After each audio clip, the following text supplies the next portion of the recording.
are a chaos crusher, you will really thrive on implementing systems that help bring order to the feeling of chaos that you might have within your business. Okay, so first up, it's cut off in my notes, but is task management. So really utilize a robust task management tool to organize and prioritize daily tasks. This is going to be so much better if it's digital. I know a lot of people love a notebook, but an actual tool that's designed for this is going to be so much better. I really personally enjoy ClickUp, and that's what my team uses also. Which brings me to number 2, embracing a project management tool. Again, we use ClickUp for that. So we can actually group our clients, tasks, projects, whatever the way you break your business down, we can group things in there and then easily assign who on the team is supposed to be doing it. This is perfect if it's more than you, or if you ever want to add someone to your team. Start getting used to a project management software now. Other project management tools could be things like Asana. You could use Trello. You would have to really add in a lot of different features to make that work well. Notion, there's so many of them now, so it's just about finding one that works really well for you and that integrates nicely with the other platforms that you use. Just because a friend uses it doesn't mean it's perfect for you, so just keep that in mind. Next, you're going to want to document processes. I have talked about this before. This is the SOP. This is creating detailed, well-documented processes for common tasks and workflows. I usually break these down into SOPs and work instructions, which are 2 different things. A work instruction would be like the tutorial that you would get from, like, if you use a Wix website. Wix has a really robust database of like how to and help articles. That would be your work instruction. Your SOP is how you specifically use it in your business, which is the part people forget to explain. The next part of this is automation tools. Really identify opportunities to automate. This doesn't mean automate everything. We want to keep a human touch, absolutely, but automate what you can. I shared in my stories one day about how I've automated my plants. I have the grow light on a timer. It turns on, it turns off. I have an app that tells me when I'm supposed to water them and fertilize them. I still manually have to do those things, but I've automated what I can to make it easier. Next up is collaboration platforms. You really want to utilize platforms that allow a virtual team to have seamless communication and file sharing. This could be as simple as having Google Drive and having set designated folders or shared drives that are clear. Again, use those SOPs and work instructions to let people know how to use the file. How do we communicate inside the file? Are we using comments? Do we just type directly into the document? Like, set some parameters on how you can collaborate and work together. There are a lot of platforms now that have like whiteboards so you can brainstorm in real time. These are the types of things that will allow the chaos crushers to actually feel some sense of organization in all the different things in the whirlwind of business. Time tracking. I know when you're just starting out, so many entrepreneurs are like, well, whatever. Like, if you're paying someone $20 an hour and they work however many hours, that's not a big deal. I love that for you. But here's the thing, that can get out of hand really, really fucking quickly, first of all. And as you add more people to your team, it's just asking for chaos.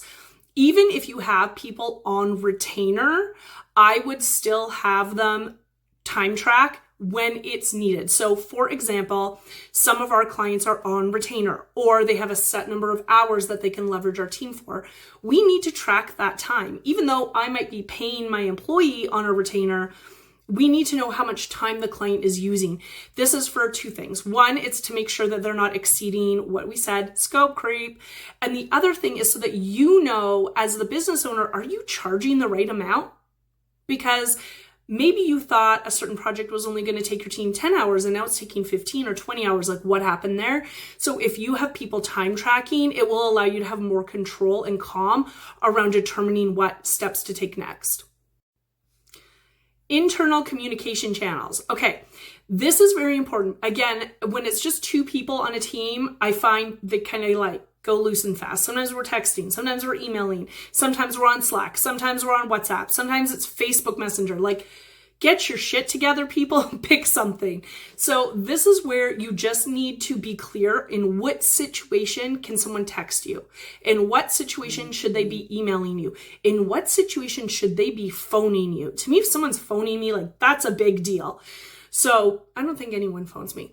Anyway, you really want to get organized with how you're going to communicate, because the more channels you have, the more things will get missed. I guarantee you, if you are talking to your team in more than 2 channels, things aren't getting done. They're getting missed. No one even knows. They don't even know that you asked them to do that, or they saw it and they're like, oh, I need to put that into the project management tool, and then they forget.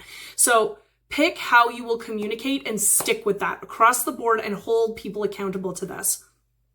Number 8, training and onboarding systems. I talk a lot about this in my hiring videos. So if you want more information on this, I would go there. But this is really about making a clear system to bring in your team members so that it's a smooth process for them to learn how the ethos, the vibe of your business, and so that it's consistent across the board.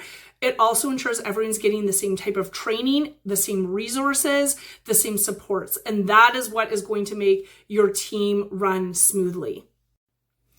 Last 2. So number 9, feedback mechanisms. Implement a system for feedback for performance evaluation. This goes for you and for your team members. There should be a consistent time that you come together with your team members and you talk about how things can improve. So this can be about improving the business systems and flows. This can be improving their work style. And this is an opportunity for them to also give you feedback on how you can do a better job of supporting them. Because at the end of the day, that's what they actually need, is your support. Cloud-based storage. If you are an online business, you need to stop writing things down on Post-it notes. I swear to God, you need to stop. No more paper notebooks, no more Post-it notes. You can't see it because of the green screen. This Remarkable, now I'm totally gone, whatever. It's a Remarkable. It is a digital paper tablet, and I can sync it to my Google Drive. I can email pages directly to my team. I can attach them. I can draw out a flow chart and attach that to a project management tool. So if you like having a pen and paper, there are ways you can do that while still operating in a cloud system. And then please, for the love of God, have organized file management. If that's not your zone of genius, have someone on your team that just owns the shit out of that, and they make sure everything is organized and it's labeled in such a way that it's consistent across all fronts, and then it's so much easier for you and your team to find what they are looking for. So that was a lot. There's 10 things there. Go back, listen to it again. But these things are what will allow the chaos crushers to thrive. Implementing these systems is what's going to allow you to bring order to the chaos. This is what's going to allow your team to understand what is going on and when shit needs to get done. It will reduce the whirlwind around you and your business. So please take the time, pick 1 or 2 things that you can implement right away and just start. Don't do all 10 at once. Pick 1 or 2, master those, then add on to it and just slowly build. We're also here to help you. So let me know if you have questions. That is why I do this work.